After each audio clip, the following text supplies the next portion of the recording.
Hai semua, di video kali ini kita akan membahas materi ekonomi kelas 11 yaitu KD2 Pasar Uang dan Ekonomi Digital Fase F Semester Genap. Materi kali ini lebih berfokus membahas tentang pasar uang.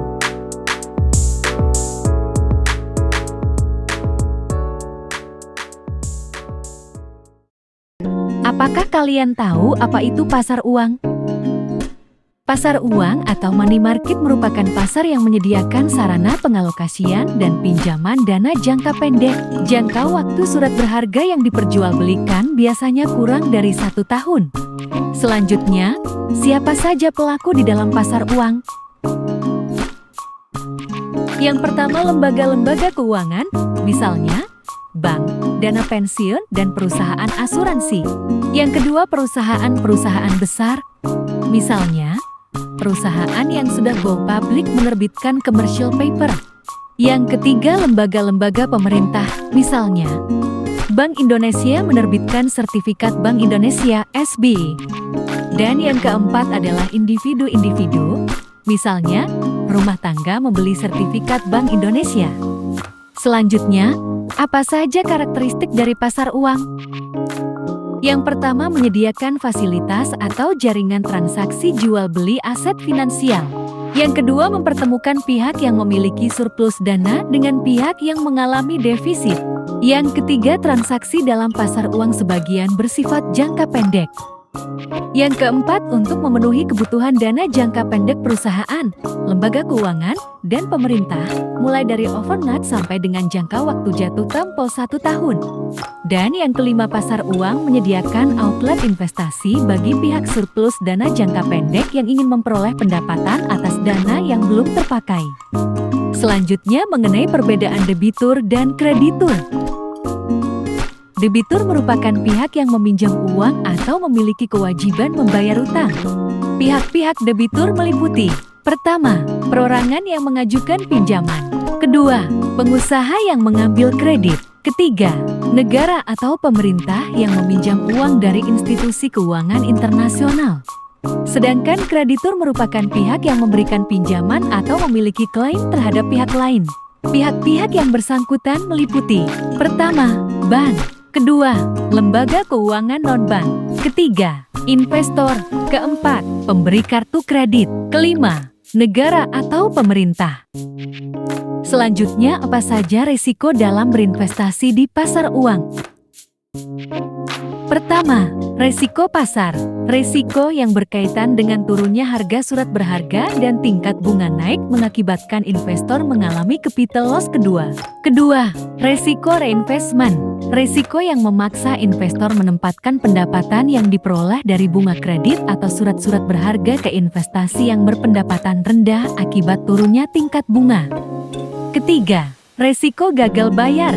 Risiko ini terjadi akibat tidak mampunya peminjam memenuhi kewajibannya sesuai dengan yang diperjanjikan. Keempat, risiko inflasi. Pemberi pinjaman menghadapi kemungkinan naiknya harga-harga barang dan jasa-jasa yang akan menurunkan daya beli atas pendapatan yang diterimanya. Kelima, risiko valuta. Investor internasional dihadapkan pada risiko mata uang, yaitu kerugian yang terjadi akibat adanya perubahan yang tidak menguntungkan terhadap kurs mata uang asing. Keenam, risiko politik. Berkaitan dengan kemungkinan adanya perubahan ketentuan perundangan yang berakibat turunnya pendapatan yang diperkirakan dari suatu investasi atau bahkan akan terjadi kerugian total dari modal yang diinvestasikan. Ketujuh, marketability. Risiko ini dapat terjadi apabila instrumen pasar uang yang dimiliki sulit untuk dijual kembali sebelum jatuh tempo. Selanjutnya, jenis-jenis instrumen pasar uang.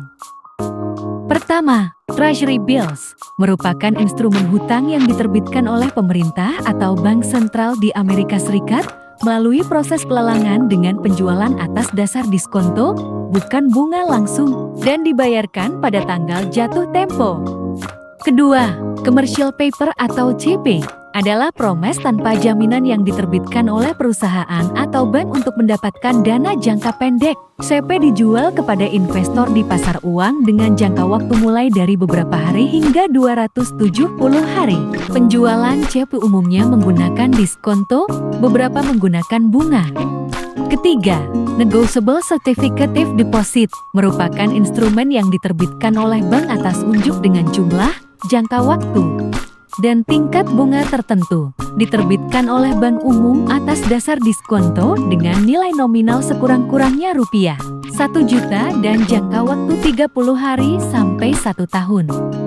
Keempat, banker acceptance merupakan wesel bank yang ditarik oleh eksportir atau importir atas suatu bank untuk membayar barang atau membeli valuta asing yang diberi tanda accepted apabila disetujui oleh bank dan dapat diperjualbelikan di pasar uang sebagai sumber pendanaan jangka pendek serta dapat dipindah tangankan.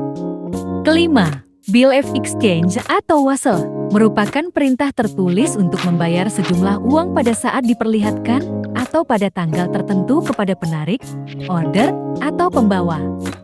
Keenam, repurchase agreement adalah transaksi jual-beli surat berharga dengan perjanjian bahwa penjual akan membeli kembali surat berharga tersebut pada tanggal dan harga yang telah ditetapkan sebelumnya. Contoh surat berharganya, SB, SPBU, Citi, dan T-bills.